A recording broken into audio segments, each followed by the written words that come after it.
Hello ಅಮ್ಮ, happy mother's day ಮತ್ತು ನನ್ನ ಎಲ್ಲ ಪ್ರೀತಿಯ ಅಮ್ಮಂದಿರಿಗೂ ಹ್ಯಾಪಿ ಮದರ್ಸ್ ಡೇ. ಇವತ್ತು ಮದರ್ಸ್ ಡೇ ಆಗಿದ್ದಕ್ಕೆ ನಾನು ನಿಮ್ಮ ಹತ್ರ ಒಂದು ಸ್ಟೋರಿ ಹೇಳೋಕ್ಕೆ ಇಷ್ಟಪಡ್ತೀನಿ. ಒಂದು ಮಗು ಬಂದುಬಿಟ್ಟು ಅಮ್ಮನ ಹತ್ರ ಕೇಳುತ್ತೆ, ಬಿಲ್ ಅಂದರೆ ಏನಮ್ಮ ಅಂತ. ಆಗ ಅಮ್ಮ ಹೇಳ್ತಾರೆ, ನಾವು ಏನಾದರೂ ಒಂದು ಕೆಲಸ ಮಾಡಿಕೊಟ್ರೆ, ಏನಾದರೂ ಒಂದು ವಸ್ತು ತೊಗೊಂಡ್ರೆ ಅದಕ್ಕೆ ಬಿಲ್ ಅಂತ ಕೊಡ್ತಾರೆ ಅಂತ ಹೇಳ್ಬಿಟ್ಟು. ಆವಾಗ ಮಗು ಹೇಳುತ್ತೆ, ನಾನು ಹಂಗಾದರೆ ಇವತ್ತು ಅಪ್ಪನ ಬೈಕ್ ಕ್ಲೀನ್ ಮಾಡಿಕೊಟ್ಟೆ, ನಿನಗೆ ಅಂಗಡಿಯಿಂದ ಸಾಮಾನು ತಂದು ಕೊಟ್ಟೆ, ಅಜ್ಜಂಗೆ ನಾನು ಇವತ್ತು ತಲೆ ಮಸಾಜ್ ಮಾಡಿದೆ, ಹಂಗಾದ್ರೆ ನೀವೆಲ್ಲ ನನಗೆ 30 ರೂಪಾಯಿ ಕೊಡಬೇಕು ಅಂತ ಹೇಳುತ್ತೆ. ಆಗ ನೆಕ್ಸ್ಟ್ ಡೇ ಅಮ್ಮ ಮಗನಿಗೆ 30 ರೂಪಾಯಿ ಕೊಟ್ಬಿಟ್ಟು ಅದ್ರ ಜೊತೆಗೆ ಒಂದು ಲೆಟರ್ ಕೂಡ ಕೊಟ್ಟಿರ್ತಾರೆ. ಆಗ ಅಮ್ಮ ಹೇಳ್ತಾರೆ, ನಾನು 9 ತಿಂಗಳು ನಿನ್ನನ್ನು ಹೊಟ್ಟೆಲಿ ಇಟ್ಕೊಂಡಿದ್ದೆ, ಇವಾಗ ನೀನು ಹುಟ್ಟಿದ ಮೇಲೆ ನಾನು ನಿಂಗೆ ದಿನ ಸ್ನಾನ ಮಾಡಿಸ್ತೀನಿ, ಊಟ ಮಾಡಿಸ್ತೀನಿ, ಸ್ಕೂಲಿಗೆ ಕಳಿಸ್ತೀನಿ, ಹೋಮ್ವರ್ಕ್ ಮಾಡಿಸ್ತೀನಿ, ನಿಂಗೆ ಹುಷಾರಿಲ್ಲ ಅಂದರೆ ಇಡೀ ದಿನ ರಾತ್ರಿ ನಿನ್ನ ಜೊತೆಯಲ್ಲೇ ಇರ್ತೀನಿ, ಹಂಗಾದ್ರೆ ನೀನು ನನಗೆ ಎಷ್ಟು ದುಡ್ಡು ಕೊಡಬೇಕು, ಇದಕ್ಕೆ ಎಷ್ಟು ಬಿಲ್ ಕೊಡ್ತೀಯಾ, ಸಾಧ್ಯವಾದರೆ ಒಂದಿನ ನನಗೆ ಈ ಬಿಲ್ನ ನೀನು ನಂಗೆ ಕೊಡ್ತೀಯಾ ಅಂತ ಲೆಟರಲ್ಲಿ ಬರೆದಿರ್ತಾರೆ. ಈ ಲೆಟರ್ ಓದ್ತಾ ಇದ್ದಂಗೆ ಮಗುಗೆ ತುಂಬ ಬೇಜಾರಾಗುತ್ತೆ, ಅಳುನೂ ಬರುತ್ತೆ. ಆಗ ಆ ಲೆಟರ್ನ ಬದಿಲಿಟ್ಬಿಟ್ಟು ಆ ಮಗು ಹೋಗಿ ಅಮ್ಮಂಗೆ ಹಗ್ ಮಾಡಿ ಹೇಳುತ್ತೆ, ಅಮ್ಮ, ಐ ಆಮ್ ರಿಯಲಿ ಸಾರಿ, ನಿನ್ನ ಋಣನ, ನಿನ್ನ ಬಿಲ್ನ ನಾನು ಯಾವತ್ತೂ ತೀರ್ಸೋಕ್ಕೆ ಆಗಲ್ಲ, ಈ ಜನ್ಮದಲ್ಲಿ ನಿನ್ನ ಬಿಲ್ನ ನಾನು ತೀರ್ಸೋಕ್ಕಾಗಲ್ಲ ಅಮ್ಮ. ಆ ಮಗು ಅಷ್ಟೇ ಅಲ್ಲ, ನಾವು ಕೂಡ ಅಷ್ಟೇ, ನಮ್ಮಮ್ಮನ ಋಣನ ನಾವು ಯಾವತ್ತೂ ತೀರ್ಸೋಕ್ಕಾಗಲ್ಲ. I hope you all understand. ಇವತ್ತು ಮದರ್ಸ್ ಡೇ ಸ್ಪೆಷಲ್ಗೆ ಬಿರಿಯಾನಿ ಮಾಡೋಣ, ಲೆಟ್ಸ್ ಕಮ್. ಸ್ಟವ್ ಆನ್ ಮಾಡಿ ಅದ್ರ ಮೇಲೆ ಕುಕ್ಕರ್ ಇಡಿ. ಆಮೇಲೆ ಅದು ಸ್ವಲ್ಪ ಕಾದಿದ ಮೇಲೆ ಅದಕ್ಕೆ ಒಂದು ಕಪ್ಪಲ್ಲಿ ಸ್ವಲ್ಪ ಆಯಿಲ್ ಹಾಕಿ, ನಿಮ್ಗೆ ಎಷ್ಟು ಬೇಕೋ ಅಷ್ಟು ಹಾಕ್ಕೊಳ್ಳಿ. ನಾನು ಇಲ್ಲಿ ಸ್ವಲ್ಪ ಕ್ವಾಂಟಿಟಿ ಇರೋದ್ರಿಂದ ಸ್ವಲ್ಪ ಹಾಕ್ತಿದ್ದೀನಿ. ಅದು ಸ್ವಲ್ಪ ಬಿಸಿ ಆದಮೇಲೆ ಚಕ್ಕೆ, ಲವಂಗ, ಪಲಾವ್ ಎಲೆ, ಕಾಳು ಮೆಣಸು ಈ ಥರ ಸ್ಪೈಸಸ್ ಹಾಕ್ಕೊಳ್ಳಿ. ನಂತರ ಚಿಲ್ಲಿ ಹಾಕ್ಕೊಳ್ಳಿ, ಒಂದು 3-4 ಇದೆ. ಇದನ್ನು ಸ್ವಲ್ಪ ಬಾಡಿದ ಮೇಲೆ ಸ್ವಲ್ಪ ಆನಿಯನ್ ಹಾಕ್ಕೊಳ್ಳಿ, ಒಂದು ಕಪ್ಪಲ್ಲಿ ಇದೆ ಅದು. ನಾನು ಅದನ್ನು ಸ್ವಲ್ಪ ಫ್ರೈ ಮಾಡ್ಕೊತಾ ಇದ್ದೀನಿ. ಇದು ಸ್ವಲ್ಪ ಲೈಕ್ ಚೆನ್ನಾಗಿ ಫ್ರೈ ಆಗಬೇಕು, ಅಂದರೆ ನಿಮ್ಗೆ ಅದು ಕಲರ್ ನೋಡ್ತಾನೆ ಗೊತ್ತಾಗುತ್ತೆ ಇದು ಚೆನ್ನಾಗಿ ಫ್ರೈ ಆಗಿದೆ ಅಂತ. ಒಂದು ಬೌಲಲ್ಲಿ ನಾನು ಟೊಮೊಟೊ ತೊಗೊಂಡಿದ್ದೀನಿ, ಚಿಕ್ಕ ಟೊಮೊಟೊ ಆದರೆ ಸಾಕು. ಮತ್ತು ಇದನ್ನು ಫ್ರೈ ಮಾಡ್ಕೊಳ್ಳಿ. ಇದು ಆದಮೇಲೆ ಪುದೀನ ಮತ್ತು ಕೊತ್ತಂಬರಿನ ಹಾಕ್ಕೊತಿದ್ದೀನಿ. ನಾನು ಆಲ್ರೆಡಿ ವಾಶ್ ಮಾಡಿ ಒಂದು ಬೌಲಲ್ಲಿ ಇಟ್ಕೊಂಡಿದ್ದೆ. ಈಗ ಅದನ್ನು ಮತ್ತೆ ಸ್ವಲ್ಪ ಫ್ರೈ ಮಾಡ್ತಿದ್ದೀನಿ.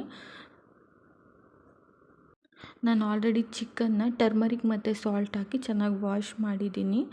ನಾನಿಲ್ಲಿ ಸ್ವಲ್ಪ ಲೆಸ್ ಕ್ವಾಂಟಿಟಿ ತೊಗೊಂಡಿದ್ದೀನಿ. ನಿಮಗೆ ಎಷ್ಟು ಕ್ವಾಂಟಿಟಿ ಬೇಕು, ನೀವು ಎಷ್ಟು ಜನ ಇದ್ದೀರಾ ಅದ್ರ ಮೇಲೆ ತೊಗೊಂಡ್ಲಿ ಇದನ್ನು ಹಾಕ್ಕೊಳ್ಳಿ. ಅದನ್ನು ಫ್ರೈ ಆಗಿರೋ ಆನಿಯನ್, ಟೊಮೊಟೊ ಅದರಲ್ಲಿ ಇದನ್ನು ಸ್ವಲ್ಪ ಬಾಡಿಸ್ಬೇಕು. ಅದ್ರ ಜೊತೆಗೆ ಇದು ಆಯಿಲಲ್ಲಿ 1-2-3 ಮಿನಿಟ್ಸ್ ಕ್ಲೀನಾಗಿ ಕುಕ್ ಆಗಬೇಕು. ನೀವು ಆವಾಗಲೇ ಬೇಕಾದ್ರೆ ಸಾಲ್ಟ್ ಹಾಕ್ಕೊಬೋದು, ಬಟ್ ನಾನು ಇವಾಗ ಸ್ವಲ್ಪ ಕುಕ್ ಆದಮೇಲೆ ಸಾಲ್ಟ್ ಹಾಕ್ಕೊತಿದ್ದೀನಿ. ನೀವು ನೋಡ್ಕೊಳ್ಳಿ, ನಿಮಗೆ ಇವಾಗ ಸ್ವಲ್ಪ ಹಾಕ್ಕೊಂಡು ಆಮೇಲೆ ಬೇಕಾದರೂ ಸ್ವಲ್ಪ ಹಾಕ್ಕೊಳ್ಳಿ.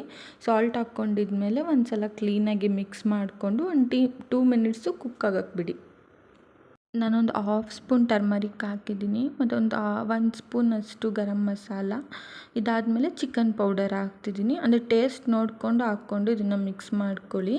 ನಾನು ಆಲ್ರೆಡಿ ಒಂದು ಬೌಲಲ್ಲಿ ಜಿಂಜರ್ ಗಾರ್ಲಿಕ್ ಪೇಸ್ಟ್ ಮಾಡಿ ಇಟ್ಟಿದ್ದೀನಿ. ಸೇಮ್ ನಾನು ಅದೇ ಮಿಕ್ಸಿಗೆ ಒಂದು 1/4 ಭಾಗದಷ್ಟು ಆನಿಯನ್ ಹಾಕ್ತಾಯಿದ್ದೀನಿ ಮತ್ತು ಒಂದು ಚಿಕ್ಕದು ಟೊಮೊಟೊ ಕಟ್ ಮಾಡಿದ್ದೀನಿ, ಅದನ್ನು ಕೂಡ ಹಾಕ್ಕೊತಾ ಇದ್ದೀನಿ.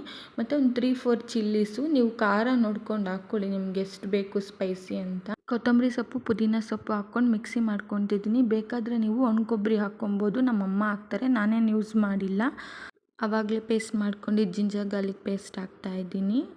ಪುದೀನ, ಚಿಲ್ಲಿ, ಧನಿಯಾ ಎಲ್ಲ ಆನಿಯನ್, ಟೊಮೊಟೊ ಮಿಕ್ಸಿ ಮಾಡ್ಕೊಂಡ್ವಲ್ಲ ಅದನ್ನು ಕೂಡ ನಾನು ಇದಕ್ಕೆ ಸೇರಿಸ್ತಿದ್ದೀನಿ. ಇವಾಗ ತೋರಿಸ್ತಿರೋ ಕಪ್ಪಲ್ಲಿ ನಾನು 2 ಲೋಟ ಬಾಸುಮತಿ ಅಕ್ಕಿನ ಆಲ್ರೆಡಿ ನೆನೆಸಿಟ್ಟಿದ್ದೀನಿ. ಈ ಥರ ನೆನೆಸಿಡೋದ್ರಿಂದ ನಿಮಗೆ ಬಿರಿಯಾನಿ ಸ್ವಲ್ಪ ಉದ್ರಾಗಿ ಬರುತ್ತೆ. ಇದು ನಮ್ಮಮ್ಮನ ಟ್ರಿಕ್ಸು. ಇವಾಗ ಅದನ್ನು ಕ್ಲೀನಾಗಿ ವಾಶ್ ಮಾಡಿಬಿಟ್ಟು ಕುಕ್ಕರ್ಗೆ ಹಾಕ್ಕೊಳ್ಳಿ. 10 ಮಿನಿಟ್ಸ್ ನೆನೆಸಿಟ್ರೆ ಸಾಕು. 2 ಲೋಟ ಅಕ್ಕಿಗೆ ನೀವು ಒಂದು 3 ಕಪ್ಸ್ ವಾಟರ್ ಹಾಕಿದರೆ ಸಾಕು. ಯಾಕಂದರೆ ಇದು ಬಾಸುಮತಿ ಆಗಿರೋದ್ರಿಂದ ಇದಕ್ಕೆ ಜಾಸ್ತಿ ನೀರು ಬೇಡ. ನೀವು ಜಾಸ್ತಿ ನೀರು ಹಾಕಿದರೆ ಇದು ತುಂಬ ಮೆತ್ತಗಾಗಿಬಿಡುತ್ತೆ. ಬಿರಿಯಾನಿ ಅಂದರೆ ಸ್ವಲ್ಪ ಉದ್ರಾಗಿದ್ರೇ ಚೆನ್ನಾಗಲ್ವ, ಅದಕ್ಕೆ ನೀವು ಯಾವ ರೈಸ್ ಯೂಸ್ ಮಾಡ್ತೀರೋ ಅದನ್ನು ನೋಡ್ಕೊಂಡು ಹಾಕ್ಕೊಳ್ಳಿ. ನಾನು ಇದಕ್ಕೆ ಒಂದು 2 ಸ್ಮಾಲ್ ಸ್ಪೂನಲ್ಲಿ ತುಪ್ಪ ಹಾಕ್ತಿದ್ದೀನಿ. ಇದು ಆಪ್ಷನಲ್ಲು, ನಿಮಗೆ ಬೇಕಾದರೆ ಹಾಕ್ಕೊಳ್ಳಿ, ಬೇಡ ನನಗೆ ತುಪ್ಪ ಅಂದರೆ ನೀವು ಸ್ಕಿಪ್ ಮಾಡ್ಬೋದು, ನಿಮ್ಗೆ ಇಷ್ಟ ಇಲ್ಲ ಅಂದರೆ. ಬಟ್ ನನಗಿಷ್ಟ, ನಾನು ಹಾಕ್ಕೊತಾ ಇದ್ದೀನಿ. ಇದಾದಮೇಲೆ ಲಿಡ್ ಕ್ಲೋಸ್ ಮಾಡಿಬಿಡಿ, ಅಂದರೆ ಕುಕ್ಕರ್ದು ಕ್ಲೋಸ್ ಮಾಡಿಬಿಟ್ಟು